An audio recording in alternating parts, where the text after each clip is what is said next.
আমার শ্রেণীর ছাত্রছাত্রী, আমি দীপান্বিতা ম্যাডাম। আমার ইউটিউব চ্যানেল দীপাস টিচিংয়ে তোমাদের সবাইকে স্বাগত।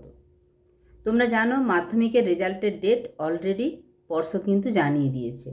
আগামী মে মাসের 8 তারিখে মাধ্যমিক পরীক্ষার ফলাফল প্রকাশিত হতে চলেছে।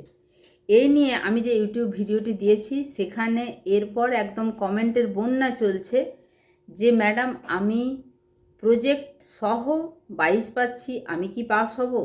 আমি অঙ্কে প্রজেক্ট সহ 23 হচ্ছি, আমি কি পাস হব? কেউ কেউ বলছো যে আমি ভৌত বিজ্ঞানে লাইফ সায়েন্সে 2 নাম্বারের জন্য আমার মনে হচ্ছে পাস করতে পারবো না, আমাকে কি গ্রেস দেওয়া হবে? তোমাদেরকে একটুখানি ব্যাপারটা বুঝিয়ে বলি, তাহলে তোমরা বুঝতে পারবে। সেটা হচ্ছে গ্রেস দেয়া, এভাবে এটাকে গ্রেস বলে না, এটাকে বলতে পারো তোমরা যে কনসিডার করার কথা বোর্ড থেকেই বলে দেয়া থাকে হেড এক্সামিনারদেরকে, যে হেড এক্সামিনাররা যেন এক্সামিনারদেরকে সেই মতো নির্দেশ দেন যে কোনো রকমে যদি 10-11 হয় তাহলে সেটা 15 করে দেওয়ার জন্য। হ্যাঁ, এটা কোনো লিখিত নিয়ম আছে এরকম নয়, আমরা এভাবেই খাতা দেখে আসছি। এবারে বরাবরই কি এরকম হতো? না, বরাবর এরকম হতো না। এমনকি বছর 5-7 আগেও আমরা যদি উচ্চ মাধ্যমিকের ক্ষেত্রে একটা কথা আমি নমুনা বলে দিই, আমার পাশের স্কুলে হয়েছে। তো একটি ছেলে বা মেয়ে, আমি একদম জাস্ট স্কুলের নাম করে বা ছাত্রছাত্রীর নাম করে বলছি না, সে থিওরি পরীক্ষায় অর্থাৎ 70 নম্বরে যে থিওরি পরীক্ষায় ফেল করে গেছে, কিন্তু প্র্যাকটিক্যালে তাকে 30-এ 30 দেওয়া হয়েছে। এই নিয়ে উচ্চ মাধ্যমিক শিক্ষা সংসদ কিন্তু তার খাতা চেয়ে পাঠিয়েছিলেন এবং এনকোয়ারি হয়েছিল যে একটি স্টুডেন্ট সে 70-এর মধ্যে পাস করতে পারলো না বা 5 নম্বরের কাছাকাছিও যেতে পারলো না, অথচ প্র্যাকটিক্যালে ফুল মার্কস 30, সেখানে 30-এ কী করে 30 পায়? তাহলে একই প্রশ্ন মাধ্যমিকের ক্ষেত্রেও হবে।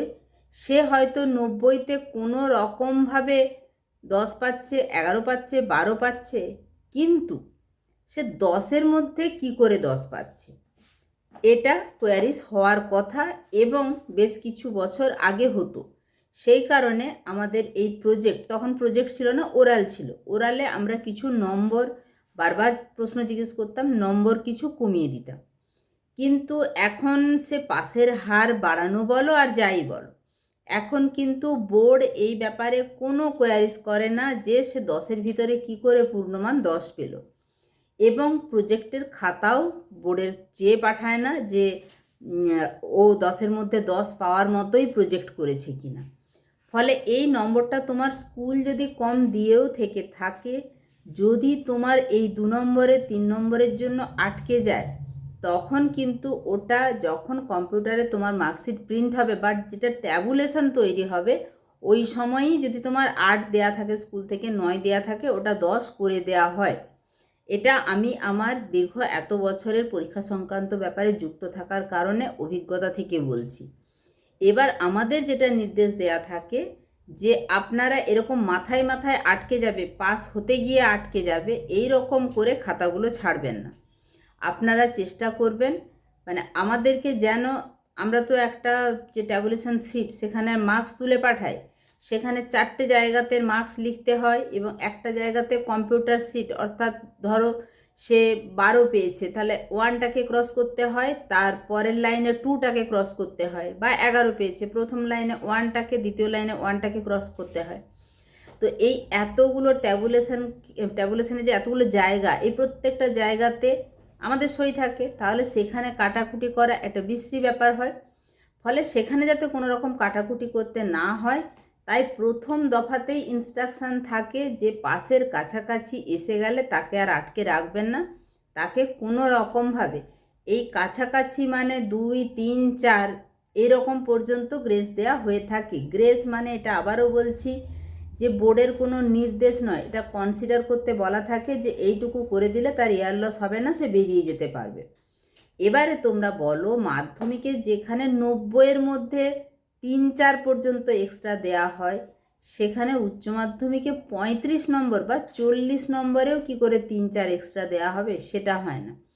ফলে আমার ভিডিওর কমেন্টে যারা মাধ্যমিকের জন্য কমেন্ট করছো, তোমাদেরকে বলি যে তোমাদের দেখবে কেউ 22-23-এ আটকে থাকবে না, সবার 25 হবে। যার মনে হচ্ছে আমি কোনো রকমে পাস করব কি না, মানে একটা দোলাচলের মধ্যে আছো, সে দেখবে পাস হয়েছে এবং মাথায় মাথায় 25, মাথায় মাথায় 25 হলে তখন কিন্তু ধরবে যে ওটা কনসিডার করেই দেয়া হয়েছে। তো যাই হোক, এই ছিল আজকের উপস্থাপনা। তোমরা নিশ্চয়ই বুঝতে পারছো এটা গ্রেস নয়, কনসিডার করে পাস করিয়ে দেওয়া সেটা আমাদের হাত দিয়েই হয়। এবং যেহেতু এই বললাম অনেক কাটাকুটির ব্যাপার থাকে, সেহেতু প্রথম দফাতেই এটা করে দেয়া হয়।